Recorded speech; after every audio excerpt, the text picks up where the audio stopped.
सुप्रभात प्यारे बच्चों। आज की हमारी क्लास का विषय होगा संवाद लेखन। संवाद का अर्थ है बातचीत या संभाषण। संवाद शब्द सम प्लस वाद से बना, जिसका अर्थ है सम्यक बोलना। दो या दो से अधिक लोगों के बीच में होने वाली बातचीत को संवाद कहते हैं। सामान्य भाषा में हम बोल सकते हैं कि संवाद लेखन, जो हम एक दूसरे से जो बातें करते हैं उसे ही कहा जाता है, जिसमें हम दो लोग हो सकते हैं या उससे ज़्यादा भी हो सकते हैं। और संवाद हम हर जगह सुबह से लेकर शाम तक जब भी किसी से मिलते हैं तो एक तरीके से संवाद ही होता है। संवाद लिखते समय अनेक बातों का ध्यान रखना चाहिए, उसी के बारे में हम चर्चा करेंगे। संवाद के विषय में ध्यान देने योग्य बातें निम्न हैं। संवाद के लिए पात्रों की उम्र, अवस्था तथा पद आदि का ध्यान रखते हुए संबोधन करना चाहिए। जब हम संवाद लिख रहे हों तो उसमें इस बात का ध्यान रखना चाहिए कि हम संवाद ऐसे हो सकता है, बराबर वालों में हो सकता है, जैसे दो बच्चों में हो गया, या ऐसे भी हो सकता है जैसे टीचर और स्टूडेंट में हो गया, या हो सकता है कि किसी बच्चे का किसी अधिकारी से हो गया। तो इस बात का ध्यान रखना चाहिए कि जैसे कि अगर आपसे उम्र में बड़ा आपसे बोलेगा तो आपका नाम भी ले सकता है, आपसे बेटा बोल सकता है, बेटी बोल सकता है। बट अगर आप अपने बड़ों से बात करोगे या संवाद करोगे तो उसमें आप उनका नाम तो नहीं ले सकते ना। उसमें इस बात का ध्यान रखना चाहिए। एक तरीके से आपका बोलने का जो ढंग है उस बात पर भी निर्भर करेगा कि आप जिससे संवाद कर रहे हो उनका उम्र कितना है।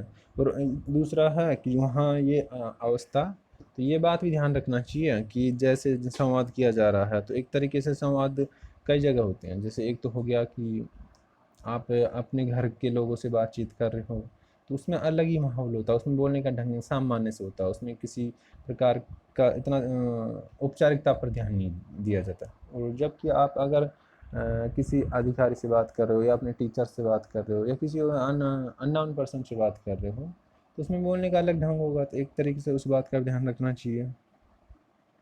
और जैसे अगर आप किसी ऑफिसर से बात कर रहे हो तो उसमें उनके पद वगैरह का भी ध्यान रखना चाहिए, क्योंकि ये काफ़ी चीज़ें मायने रखती है इसमें कि हम किससे बात कर रहे हैं, और उसी के अनुसार हमारी भाषा भी होती है।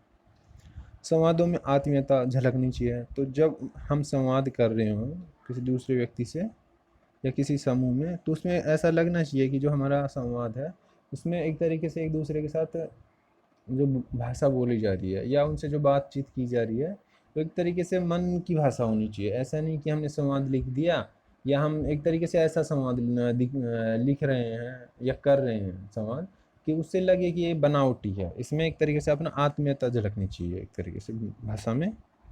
संवादों में क्रमबद्धता व संबद्धता होनी चाहिए। जब संवाद लिखा जा रहा हो तो उसमें ऐसा होता है जैसे हमने प्रारंभ कर दिया किसी एग्ज़ाम से संबंधित, और उसमें क्या हुआ कि हमने एग्ज़ाम की बात करते करते अचानक किसी दूसरे टॉपिक को ला के रख दिया। तो ऐसा नहीं होना चाहिए। हमें क्या करना चाहिए कि अगर जिस विषय के बारे में हम संवाद कर रहे हैं तो उसका सीक्वेंस होना चाहिए एक तरीके से, उसी के बारे में बात होनी चाहिए, वो भी एक तरीके से क्रमबद्धता के साथ होनी चाहिए। पहले हम जिस पहलू से शुरुआत करते हैं तो अगला वाक्य भी उसी से जुड़ा हुआ होना चाहिए। ऐसा नहीं कि हमने उसे छोड़ दिया और फिर कुछ और ही बात कर दी उसके बारे में। तो एक तरीके से सिलसिला होना चाहिए। पात्रों के हाव-भाव आदि को कोष्ठक में लिखना चाहिए। तो कई बार क्या होता है जैसे टीचर और स्टूडेंट में संवाद हो रहा है तो उसमें क्या टीचर कई बार बच्चे को गुस्से में डांट रहा होता है तो उसमें लिख देंगे हम अध्यापक, फिर उस कोष्ठक में लिख देंगे गुस्से से डांटते हुए, गुस्से से। तो जैसे टीचर ने बच्चे को डांटा कि बच्चे तेरे इतने कम नंबर क्यों आए हैं, तो उसमें लिखेंगे अध्यापक और फिर उसमें लिखेंगे गुस्से से, और फिर जो टीचर ने उससे बोला बच्चे से वो लिखेंगे। या कई बार टीचर्स बच्चे का की तारीफ कर रहे होते हैं, प्रशंसा कर रहे होते हैं, तो उसमें हम लिख देंगे प्रशंसा करते हुए या हंसी मजाक करते हुए। तो जो भी हो हम कोष्ठक में लिख देंगे उनके नाम के साथ में, जो व्यक्ति मजाक कर रहा है, गुस्से से बोल रहा है या प्रशंसा कर रहा है। वार्ता विषय से संबंधित हो तो संवाद हम जिस विषय से संबंधित हो या संवाद जिस विषय के बारे में किया जा रहा हो उसमें उसी के बारे में चर्चा होनी चाहिए, किसी अन्य बात को नहीं लेना चाहिए, क्योंकि संवाद की जो शब्द सीमा होती है कम ही होती है। और अगर हम किसी दूसरे विषय को उसमें सम्मिलित कर लेते हैं तो उससे क्या होगा, उसका शब्द सीमा का उल्लंघन होगा, एक तरीके से अच्छा संवाद नहीं लिख पाएंगे हम। संवाद की भाषा सरल, सरस तथा प्रभावपूर्ण होनी चाहिए। तो संवाद जब लिख रहे हैं तो उसकी भाषा बिल्कुल सरल होनी चाहिए। सरल बोले तो आम बोलचाल की भाषा होनी चाहिए, आम बोलचाल की भाषा के निकट होनी चाहिए। और भाषा भी ऐसी होनी चाहिए कि उसमें एक तरीके से अगर किसी जैसे अधिकारी से हम बात कर रहे हो तो हमें ऐसे ऐसी बातें बोलनी चाहिए या ऐसे शब्द बोलने चाहिए जिससे एक दूसरे को के ऊपर प्रभाव, हम दूसरे को प्रभावित कर सके। और हमारी भाषा इतनी अच्छी होनी चाहिए कि जो जो जिससे हम संवाद कर रहे हैं उससे तो अच्छा लगे ही लगे, बाद में अगर कोई उस संवाद को पढ़े तो उसे भी एक तरीके से मज़ा आना चाहिए उसको पढ़ने में, या उसे एक तरीके से उसकी रुचि बनी रहे संवाद में। ऐसी हमें हमारी ऐसी भाषा होनी चाहिए, क्योंकि अगर हम ऐसे शब्दों का उपयोग कर रहे हैं कि जो बिल्कुल मतलब आम बोलचाल की भाषा की नहीं है, बिल्कुल ही अटपटे वर्ड हैं, और जो लोग उनको लोग संवाद को पढ़ने वाले उनको उनका अर्थ ही पता नहीं है, तो एक तरीके से वो संवाद को पढ़ेंगे भी तो उनको इतना रुचि नहीं आएगा, या वो संवाद को पूरा पढ़ेंगे ही नहीं। तो इसलिए इस बात का ध्यान रखना चाहिए कि जो हम भाषा यूज करेंगे संवाद में वो कैसी होनी चाहिए, आम बोलचाल की भाषा होनी चाहिए तथा ऐसे शब्द होने चाहिए जिससे लोग प्रभावित हो, या जिससे हम संवाद करें वो भी प्रभावित हो। संवाद छोटे तथा व सारगर्भित हो। तो संवाद जो लिखा जाता है बिल्कुल सीमित, ज़्यादा शब्दों में नहीं होता है। ये हम कह सकते हैं कि मैक्सिमम 100 शब्दों में लिख सकते हैं। उसमें भी अगर हम 100 शब्दों में लिखेंगे तो उसमें भी ये मैक्सिमम है 100 शब्द, उससे कम शब्दों में भी हम पूरा कर सकते हैं। तो इसलिए संवाद लिखते समय ये ध्यान रखना चाहिए कि ज़्यादा बड़ा संवाद नहीं हो, और उसके जो वाक्य हम लिखेंगे संवाद के वो भी छोटे होने चाहिए। ऐसा नहीं कि पैराग्राफ ही लिख दिया एक व्यक्ति के आगे, तो ये अच्छा नहीं है। उसमें उसकी उसके जो शब्द सीमा है वो कम होनी चाहिए और वाक्य भी छोटे होने चाहिए, भाषा सरल होनी चाहिए। संवाद ऐसे हो जो बनावटी न लगे, यानी संवाद जीवन की वास्तविकता से जुड़े हों।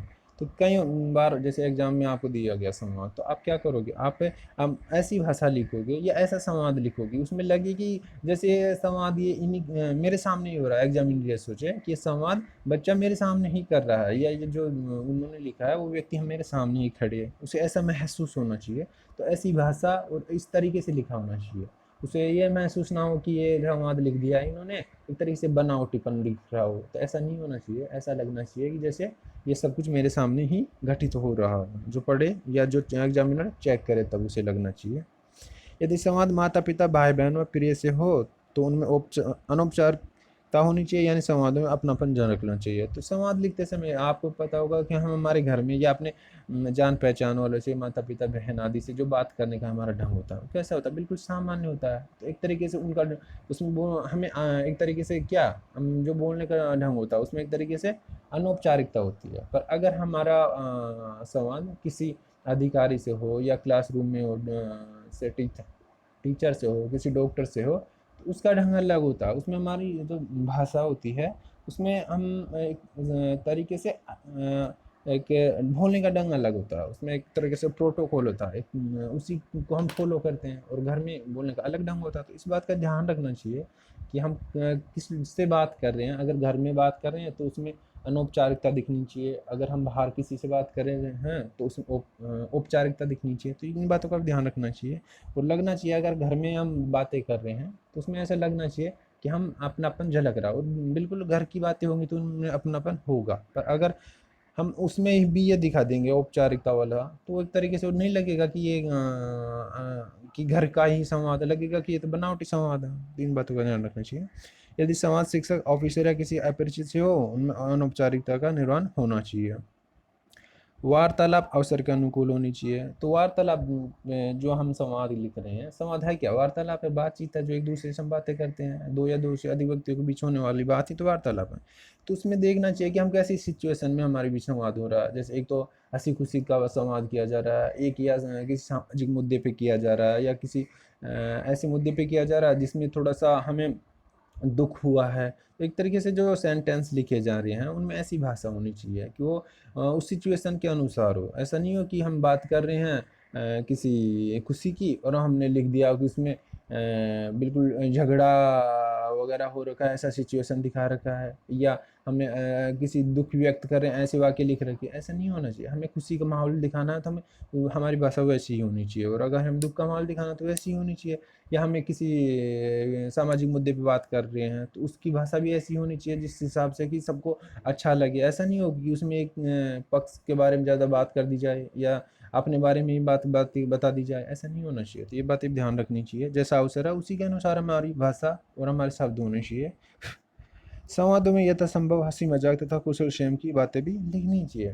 तो संवाद लेखन में कई जगह क्या कर सकते हैं हम हंसी मजाक की बातें लिख सकते हैं, या कुछ ऐसे शब्द भी लिख सकते हैं जिससे एक तरीके से जो संवाद पढ़ रहे हैं या जो कर रहे हैं तो थोड़ा सा मन खिल जाए, ऐसी बातें कर सकते हैं। या हम जब संवाद स्टार्ट कर रहे हैं, प्रारंभ कर रहे हैं, तब हम उससे एक दूसरे का हाल या कुशल से हम जान सकते हैं, ये बातें भी कर सकते हैं। और ये जो हंसी मजाक है ये भी कर सकते हैं। तो ऐसा कुछ नहीं है, इन बातों का ध्यान रखेंगे हम अच्छा संवाद लिख सकेंगे। ठीक है बच्चों, जैसा कि हम संवाद लेखन के बारे में आप सब कुछ जान चुके हैं, तो अब हम एक संवाद लेखन के बारे में चर्चा करेंगे।